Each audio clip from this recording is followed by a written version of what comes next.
Set ए के अंदर हमारे पास एलिमेंट्स है 1 2, एक 3 4 है और 5 है।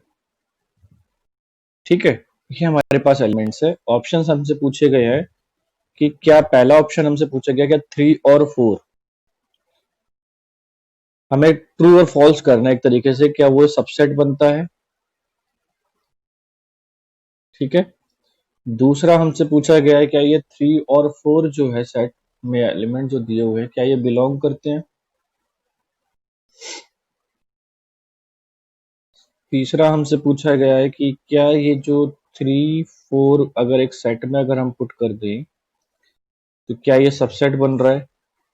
डी हमसे यानी कि फोर्थ हमसे पूछा गया है क्या 1 बिलोंग करता है एक से, या फिफ्थ हम यानी कि ई अगर हम पार्ट देखें तो वो पूछ रहा है कि 1 सबसेट है ए का, और का एफ अगर पार्ट देखें तो वो दे रहा है 1 to 5 क्या सबसेट है ए का। इसके बाद एक और क्वेश्चन इसमें पूछा गया है, 7 पार्ट भी है इसका, नहीं 6 ही पार्ट है। ठीक है 6 ही पार्ट है इसमें। लेट्स सी पहला क्वेश्चन आपको पहला पार्ट समझा दें आपको। ठीक है खुशी, देखिए पहले पार्ट में क्या है बेटा, मैं आपको क्या बता रहा हूँ, अगर कभी भी आपको ये डिसाइड करना है कि कोई भी चीज उसमें बिलोंग करेगी या सबसेट बनेगी, देखो दो ही बातें हैं यहाँ पर इस क्वेश्चन में, दो ही बात, तो बिलोंग का कंसेप्ट है या सबसेट करने का। ठीक है, तो कोई चीज बिलोंग कब करती है और सबसेट कब होती है उस बात को समझो। जैसी चीज दी हुई है अगर सेट में, जैसा भी आपको सेट दिया हुआ है, अगर आप एज इट इज उसको ले रहे हो, उसके ऊपर एक और सेट नहीं बना रहे, ये 3 4 के ऊपर एक जो सेट लिया हुआ है ऐसे ही वो प्रेजेंट है ओरिजिनल सेट में, और ऐसे ही हम वो डायरेक्ट वो हम सेम टू सेम हम ले रहे हैं। तो हमेशा जब भी हम वो सेम टू सेम लेंगे तो वो एलिमेंट है, और एलिमेंट क्या करते हैं, बिलोंग करते हैं, सबसेट नहीं होते। दोबारा समझाता हूं, जैसा हमें सेट में प्रेजेंट दिए हुए हैं उसके अंदर जो एलिमेंट्स लिखे हुए हैं, अगर हम उसको एज इट इज लेते हैं, उसके ऊपर अपनी तरफ से एक और सेट नहीं बनाते, तब तक वो एलिमेंट ही काउंट होंगे। जैसे इसको हम एज इट इज हमने ले लिया तो ये अब हमारा एलिमेंट है, ना कि ये हमारा सेट है। हाँ इसके ऊपर सेट का साइन बना हुआ है, पर वो सेट का साइन क्वेश्चन में भी तो दिया हुआ है, तो जो सेट का साइन है वो सेट के अंदर है, यानी कि ये पूरा का पूरा क्या बनेगा, एलिमेंट बनेगा, ना कि ये सेट बनेगा। ये सेट ही एलिमेंट है ना उसका, तो इसलिए ये सबसेट नहीं होगा, यहां पर हो जाएगा नो, इनकरेक्ट हो जाएगा, या नो या फॉल्स जो कहना है कह लो, या फॉल्स जो भी लिखना है लिख लो। ठीक है, समझ में आया खुशी, ये रीजन समझ में आया। जिस तरीके से सेट में एलिमेंट लिखे होंगे अगर हमें वैसे ही एलिमेंट लिख रहे हैं तो वो एलिमेंट है, वो हमेशा बिलोंग होंगे, वो कभी सबसेट नहीं बनेंगे। ये बात सब, हाँ तो यही कंफ्यूजन है इसमें और कुछ नहीं है क्वेश्चन में। दूसरी बात देखो, अब दूसरा उसने बिल्कुल जैसा मैं समझा रहा हूं वैसे ही दिया, उसने कहा 3 4 बिलोंग करता है। हाँ 3 4 बिलोंग करता है, क्यों करता है, क्योंकि ये क्या है, एलिमेंट है, और एलिमेंट क्या करते हैं, बिलोंग करते हैं, तो यस ये ट्रू है।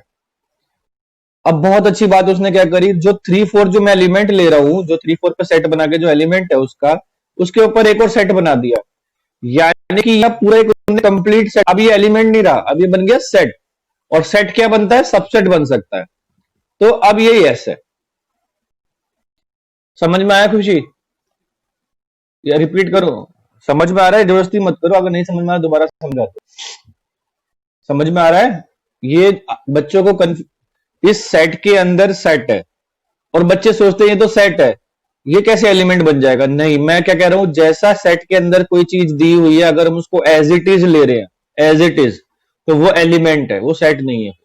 वो क्या है उसका, वो उसका हमेशा एलिमेंट बनता है। ठीक है, अब यहां पर देखिए आप, 1 दिया हुआ है उसने, तो 1 एक एलिमेंट है, तो 1 बिलोंग कर सकता है, 1 बिलोंग करने में कोई दिक्कत नहीं है, तो 1 तो हमारा बिलोंग करेगा ही करेगा। तो यहां पर भी हम क्या करेंगे, यस बोलेंगे कि यस इट इज ट्रू कि 1 हमारा क्या करता है। अब दूसरा उसने क्या दिया, नेक्स्ट क्वेश्चन ही उसने आपको कंसेप्ट क्लियर करा रहा है कि 1 इज अ सबसेट ऑफ ए।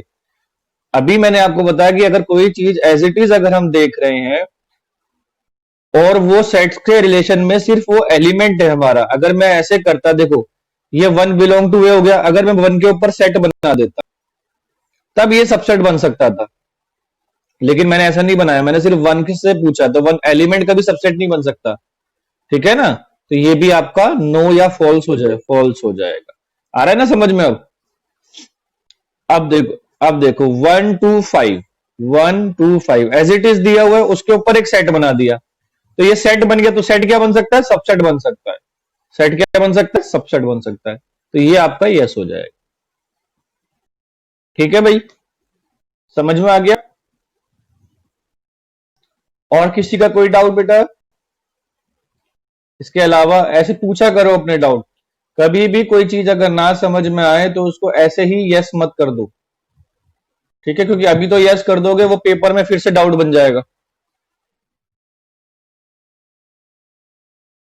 क्या लाई करती है वो ये है कि इंटरवल्स के टॉपिक में हमेशा इंटरवल कहां पर होगा? रियल नंबर लाइन के ऊपर होगा। इंटरवल कहां होता है? एक रियल नंबर लाइन के ऊपर था और नंबर सिस्टम में होता है।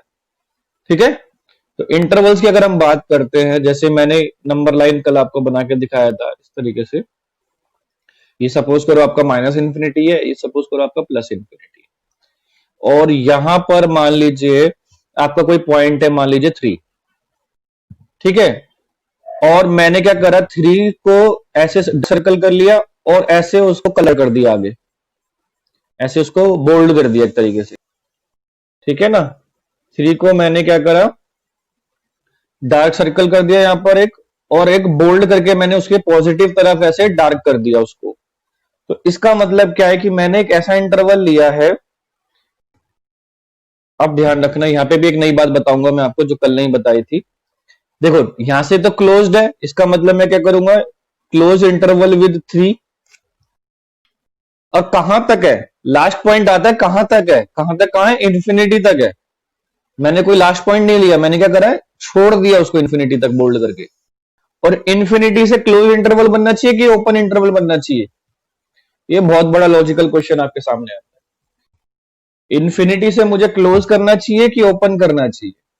तो इंफिनिटी से मुझे ओपन रखना चाहिए। ओपन का मतलब ये होता है, दो बातें बता रहा हूं आपको, क्लोज्ड का मतलब और ओपन का मतलब। अगर आपके पास ऐसे लिखा है x greater than equal to 3 और एक लिखा है x ग्रेटर देन 3, ये आपका क्लोज्ड बनता है और ये आपका ओपन बनता है, कहीं से भी हो। ठीक है, कहीं से भी हो, ये आपका ओपन ये आपका क्लोज्ड बनेगा जहां पर आपका ग्रेटर देन इक्वल टू भी आ जाए, यानी कि जो 3 वाला पॉइंट है उसको भी इंक्लूड कर ले। एक होता है 3 से सारे बड़े बड़े नंबर, और एक होता है 3 और उससे बड़े नंबर।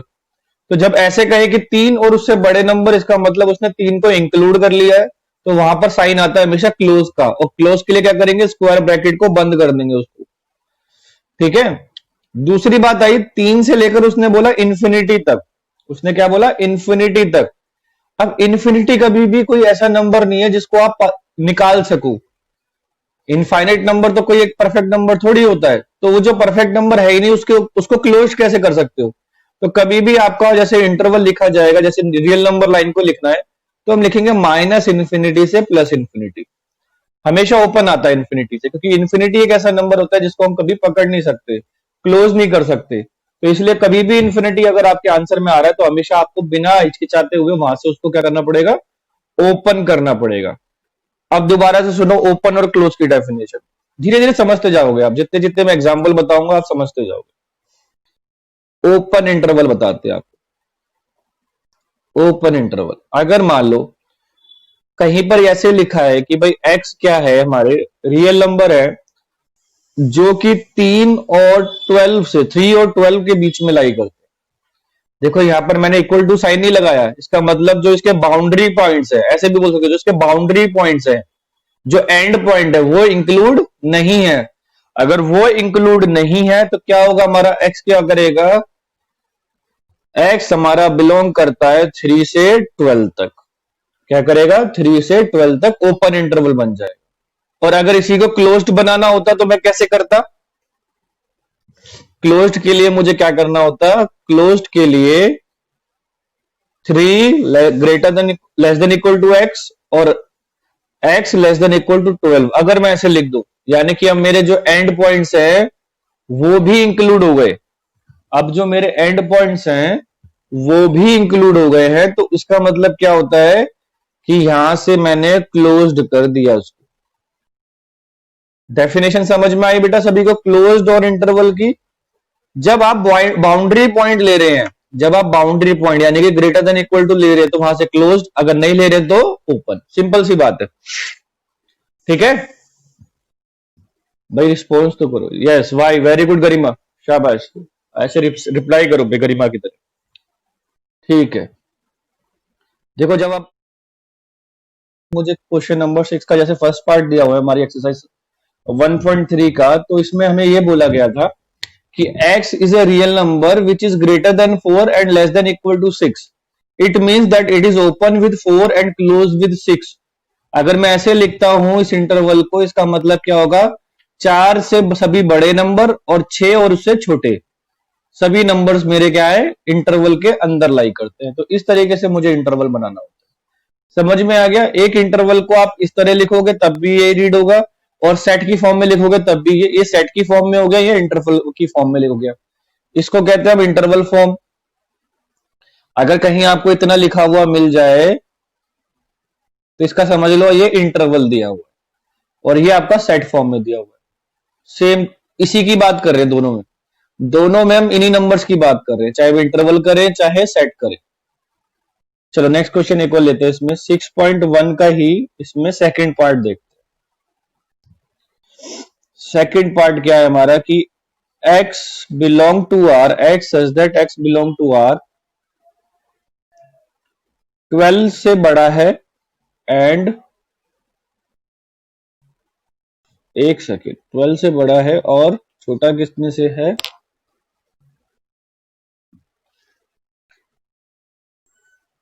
सॉरी, -12 से बड़ा है और -10 से छोटा है। -12 से बड़ा है और -10 से छोटा है, ऐसे हमें दिया हुआ है। -12 से बड़ा है, that is larger than -12 and smaller than -10, ठीक है। अब इसको आपको इंटरवल फॉर्म में लिखना है, तो आपको कुछ दिमाग नहीं लगाना है। Very good Garima, very good, I am impress, very good गरिमा।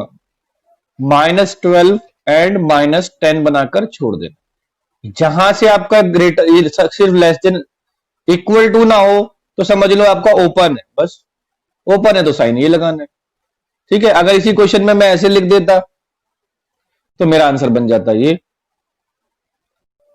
इसको कहते हैं क्लोज इंटरवल, ठीक है। समझ गए आप? बहुत बढ़िया गरिमा।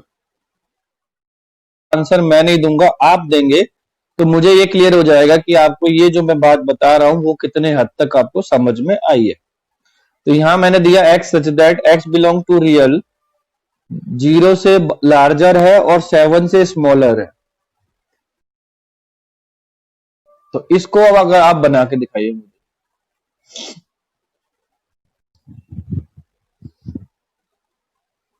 वेरी गुड गरिमा, वेरी गुड, वेरी गुड गरिमा। गरिमा का फिर से परफेक्ट आंसर आया है। प्रीति कुमारी का भी परफेक्ट आंसर है। खुशी, खुशी आपके आंसर कहां गए बेटा? खुशी आंसर दीजिए बेटा। हाँ, 0-7 तो है बेटा, क्लोज और ओपन इंटरवल ही तो मेन है इसमें। वेरी गुड खुशी, वेरी गुड, वेरी गुड खुशी, आपका भी बिल्कुल ठीक आंसर, यानी कि यहां तक आपको क्लियर हो चुका है। अभी पिछले क्वेश्चन में क्या था, सेट की फॉर्म में क्वेश्चन गिवन था तो हमने उसको क्या करा, इंटरवल की फॉर्म में लिख दिया। अब उल्टा करते हैं इसको। नेक्स्ट क्वेश्चन जो आपका क्वेश्चन नंबर 7 है, उसमें क्या दिया हुआ है कि आपको इंटरवल की फॉर्म में क्वेश्चन दिया हुआ है। क्वेश्चन नंबर 7 पे आते हैं, जिसमें हमें करना है right the following intervals in set builder form. Right the following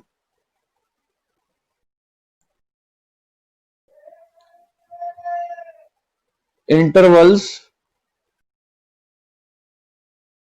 in set builder form.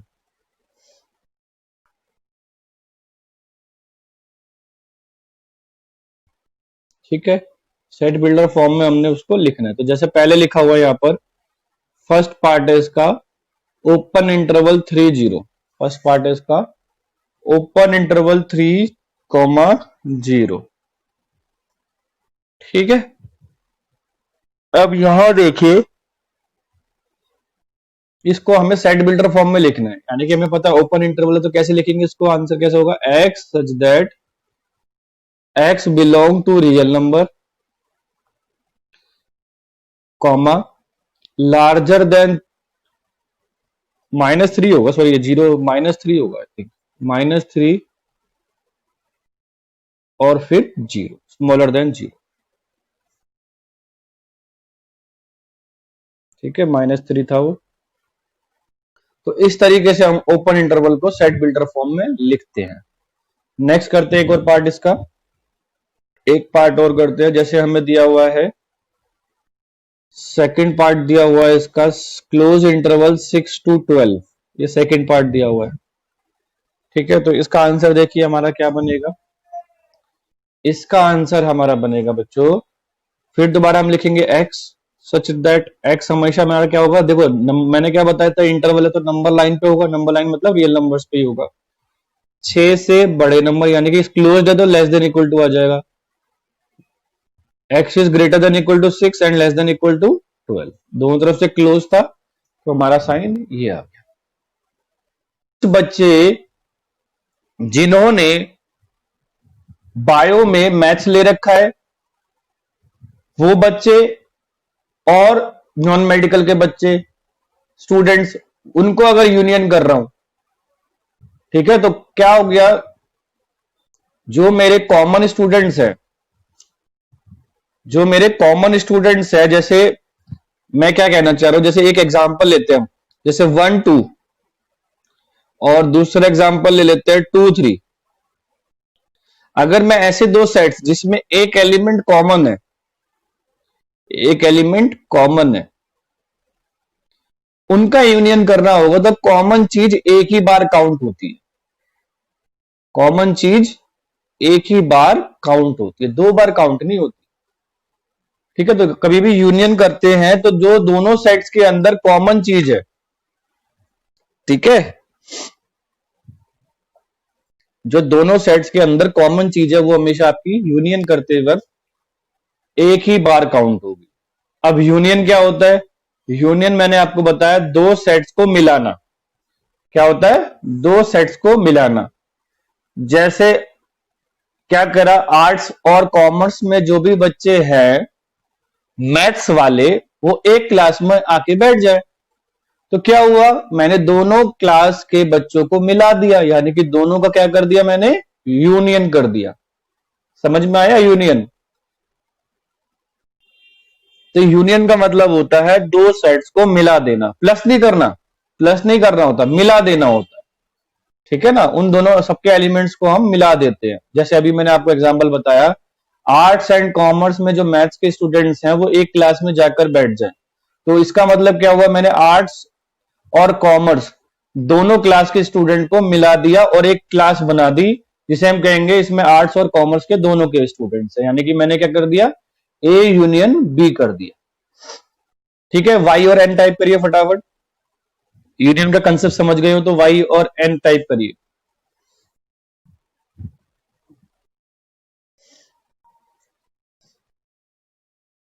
ठीक है, ठीक है, तो पहला जो हमारा एक्सरसाइज 1.4 का,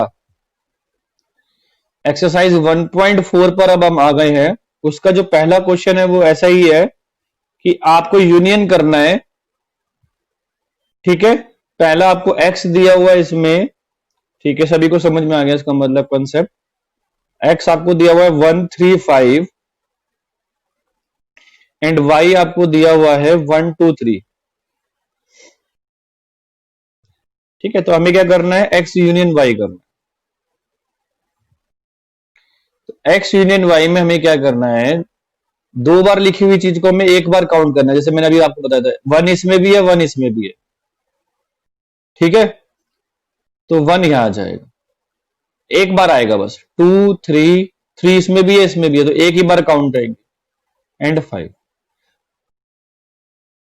बिल्कुल प्रीति, वेरी गुड, प्रीति का बिल्कुल ठीक आंसर है, करेक्ट आंसर है भाई, 1 2 3 5 क्या बन जाएगा दोनों का यूनियन बन जाएगा। ठीक है, किसी को डाउट है इसमें यूनियन बनाने में? तो इसका फर्स्ट पार्ट आप एक्सरसाइज 11.4 का पूरा फर्स्ट पार्ट आप कर सकते हो। सेकंड बात हमें समझनी है, अब इसी में मैं आपको बताता हूं कि भाई अगर आर्ट्स में कुछ ऐसे स्टूडेंट हैं जिनके पास मैथ्स है, ठीक है, और एक पूरी आर्ट्स क्लास है आपकी। एक आर्ट्स में कुछ वो बच्चे जिसमें जिनके पास मैथ्स है, सभी के पास तो मैथ्स नहीं है ना, ऑप्शनल सब्जेक्ट आपके लिए। और एक पूरी क्लास आपकी आर्ट्स या ह्यूमैनिटीज की, जो भी बोलना है आपको वो बोल लीजिए, पूरी क्लास ह्यूमैनिटीज की। तो ये पता ही हमें कि ये क्या बनेगा, आर्ट्स में जो मैथ्स वाले स्टूडेंट है वो क्या है, इसके सबसेट ही होंगे। ठीक है ना? तो कभी भी अगर मेरा ए जो है वो बी का सबसेट बनता है, तो इन दोनों ए और बी का जो यूनियन बनेगा, यानी कि अगर मैं आर्ट्स में मैथ्स वाले बच्चों को और आर्ट्स वाले बच्चों का यूनियन करूंगा, आर्ट्स में मैथ्स वाले स्टूडेंट्स का और पूरे आर्ट्स क्लास का यूनियन करूंगा, तो मेरी क्या आएगा, मेरा यूनियन क्या आएगा, पूरी होल आर्ट्स क्लास आएगी। वेरी गुड गरिमा। तो ये हमेशा ध्यान रखना कि अगर कोई सेट किसी का सबसेट है, कोई सेट अगर किसी का सबसेट है, तो उन दोनों का यूनियन हमेशा बड़ा वाला सेट बनता है। जैसे यहां पर देखो, मैथ्स वाले स्टूडेंट क्या है, आपकी आर्ट्स क्लास के सबसेट है, लेकिन अगर दोनों को मिला दूंगा तो मेरे पास आर्ट्स की क्लास आएगी ना, मेरे पास कॉमर्स थोड़ी आ जाएगी। तो यानी कि अगर ए सबसेट बी का होता है, तो वहां पर आपका ए यूनियन बी क्या बनेगा, बी बन जाएगा। क्लियर है ये बात?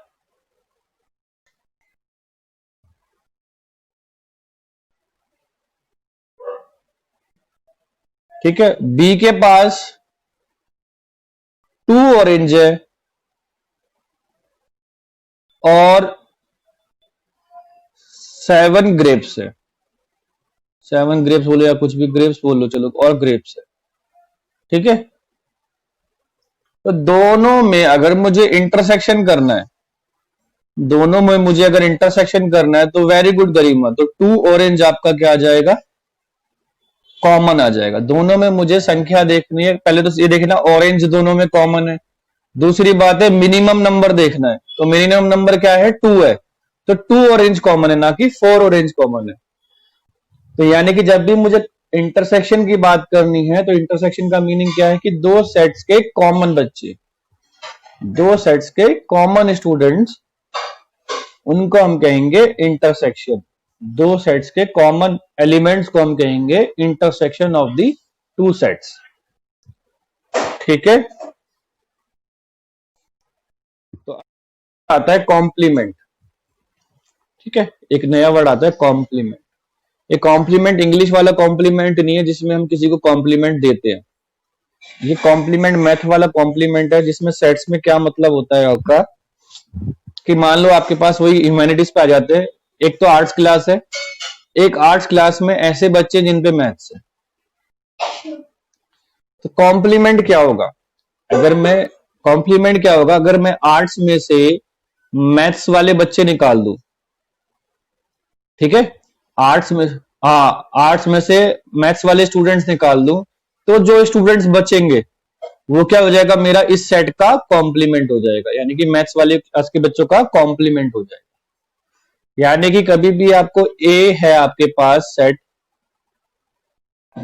यानी कि यहाँ पे मान लो यूनिवर्सल सेट में आपको दिया हुआ है 1 2 3 4 5 नंबर से समझाते हैं, और ए सेट में आपके पास दो एलिमेंट है 1 2, और आप ए का कॉम्प्लीमेंट निकाल लो, यानी कि 1 और 2 को छोड़ के जो यूनिवर्सल में बचे हैं 3 4 5, वो सभी क्या हो जाएंगे, उसका कॉम्प्लीमेंट हो जाएंगे।